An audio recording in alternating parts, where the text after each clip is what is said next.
She is described as drunk, but not with wine, with blood. She sits on 7 hills and rules over every nation. She is dressed in purple and scarlet, adorned with gold and jewels and pearls, and on her forehead is a name, a mystery. For 2,000 years, scholars, theologians, historians, and prophets have argued over what this image means, who she really is, what she represents, and why, in an age of satellites and smartphones, this ancient vision keeps finding new faces. This is the complete story of Babylon, and the woman who became her symbol.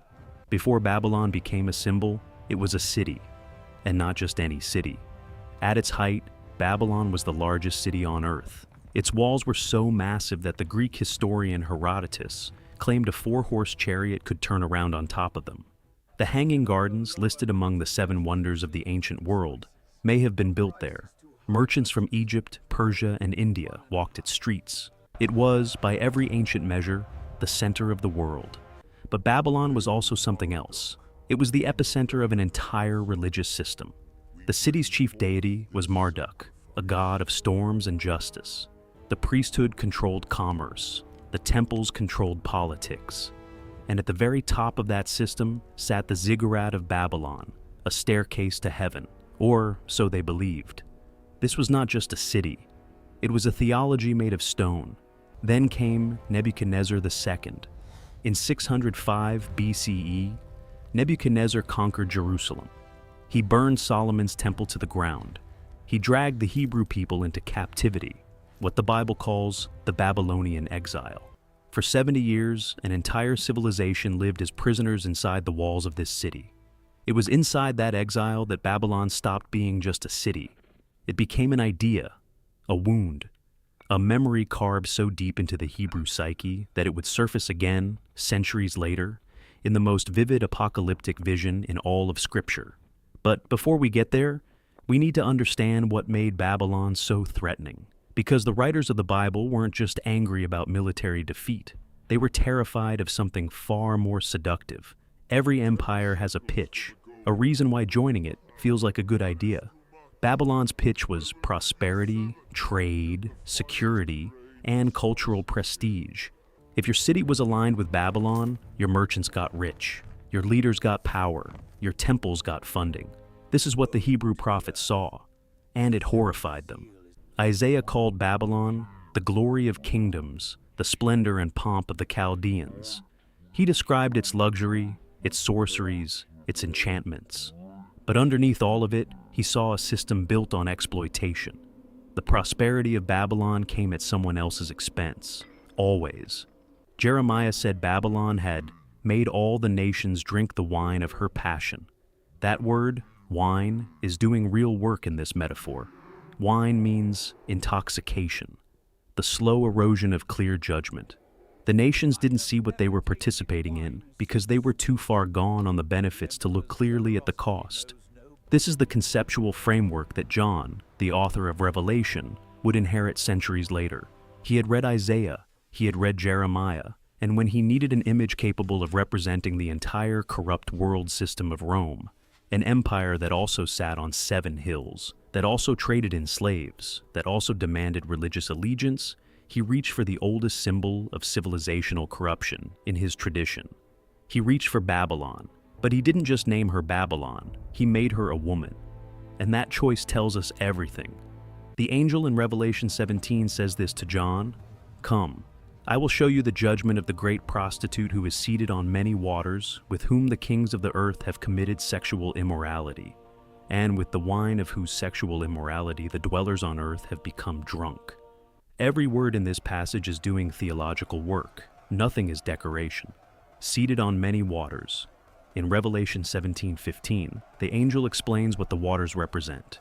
Peoples and multitudes and nations and languages. She doesn't rule one city. She rules through every culture that participates in her system. Kings of the earth have committed sexual immorality with her. This phrase draws directly from the Hebrew prophets. In the Old Testament tradition, prostitution was covenantal language.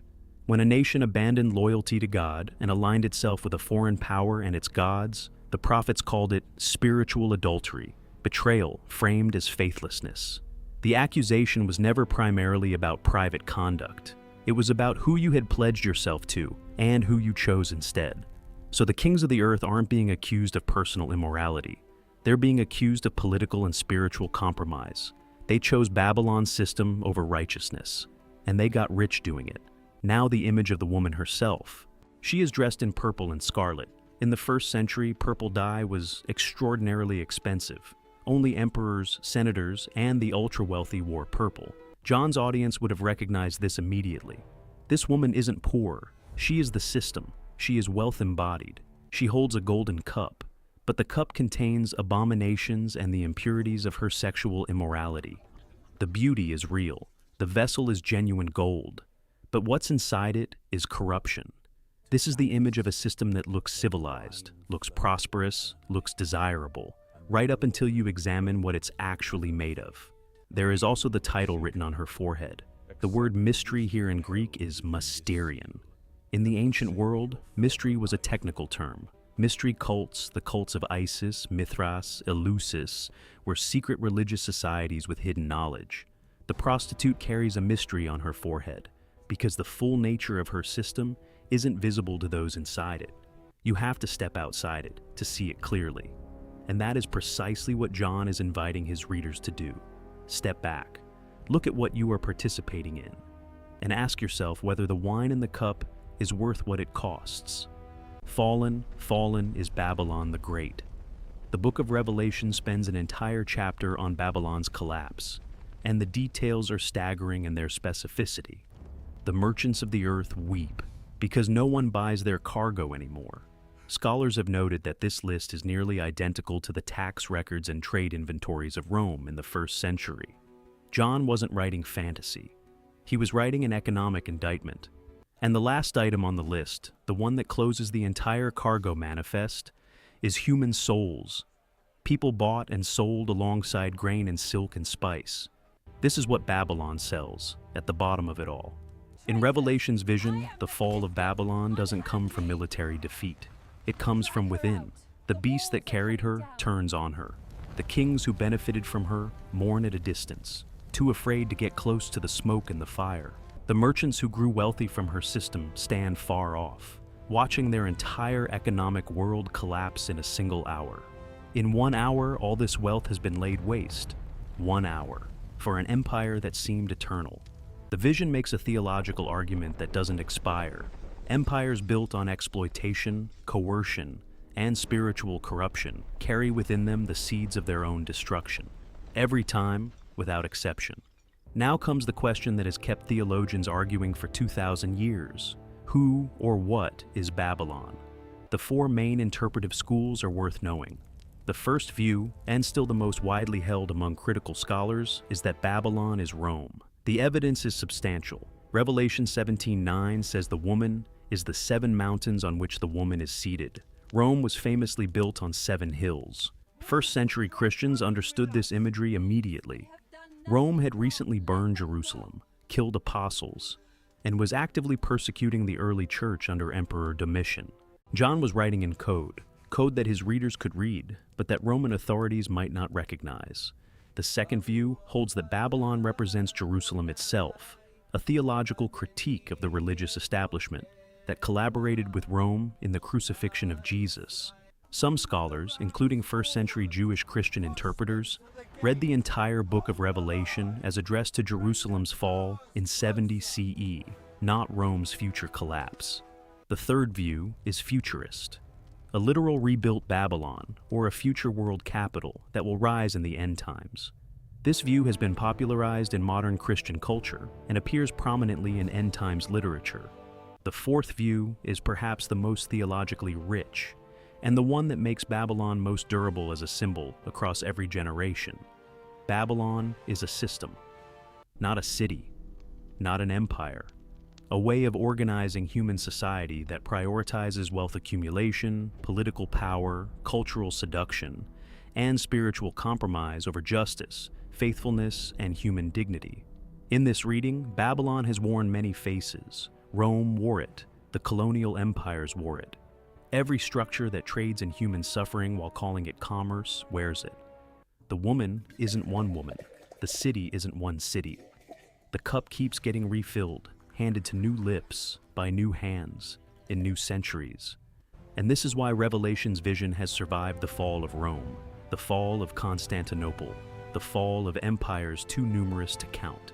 Because wherever power exploits the powerless and calls it civilization, there she is.